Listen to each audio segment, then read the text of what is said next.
नमस्कार, स्वराज एक्सप्रेस देख रहे हैं आप और मैं हूं आपके साथ दिशा। अब हेडलाइंस के बाद सीधे खबरों का रुख करेंगे। बड़ी खबर बता रहे हैं आपको राजधानी रायपुर से। बता दें सीएम विष्णुदेव साय का आज दिल्ली दौरा रहने वाला है। बीजेपी केंद्र चुनाव समिति की बैठक में शामिल होंगे। बैठक के बाद प्रत्याशियों की पहली सूची जारी हो सकती है। तो ये बड़ी खबर बता रहे हैं आपको रायपुर से।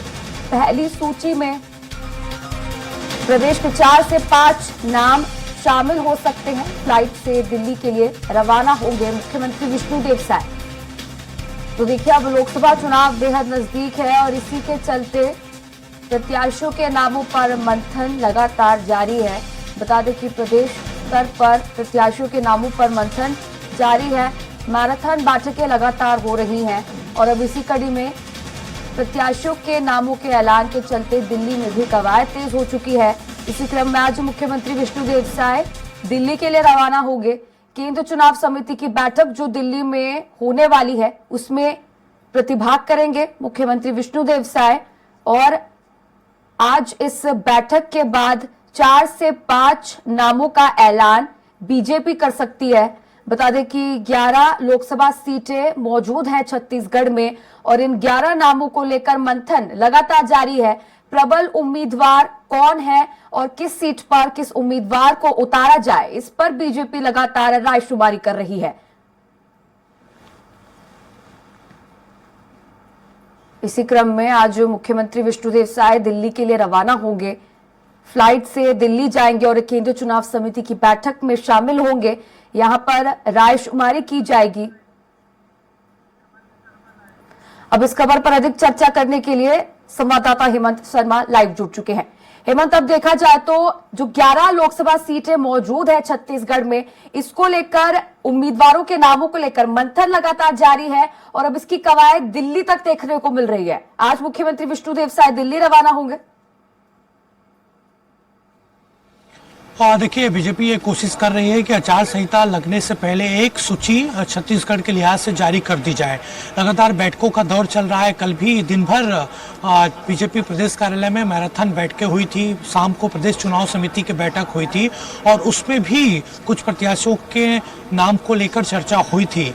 आज केंद्रीय चुनाव समिति की बैठक है दिल्ली में और सभी नेता, मुख्यमंत्री विष्णुदेव साय, दोनों deputy CM Vijay Sharma, Arun Sao, BJP के प्रदेश अध्यक्ष हिरण सिंहदेव दिल्ली के लिए रवाना हो रहे हैं और 4 से 5 नामों को लेकर ऐलान जल्द ही बीजेपी कर सकती है। आज जब दिल्ली में केंद्रीय चुनाव समिति की बैठक होगी तो उन नामों को लेकर चर्चा होगी, उनका बैकग्राउंड देखा जाएगा, समीकरण देखा जाएगा कि उनको प्रत्याशी बनाए जाने पे पार्टी को कितना फायदा यहाँ पर होगा।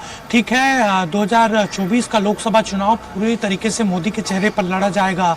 एक तरीके से लहर में तमाम प्रत्याशी जीत जाएं ऐसा भी हो सकता है, लेकिन फिर भी तमाम क्राइटेरियो को देखने की कोशिश यहाँ पर हो रही है। तमाम समीकरण को देखा जा रहा है बीजेपी के द्वारा और ये संभवतः माना जा रहा है कि आचार संहिता लगने से पहले एक सूची 4-5 नामों के बीजेपी जल्द ही जारी कर सकती है।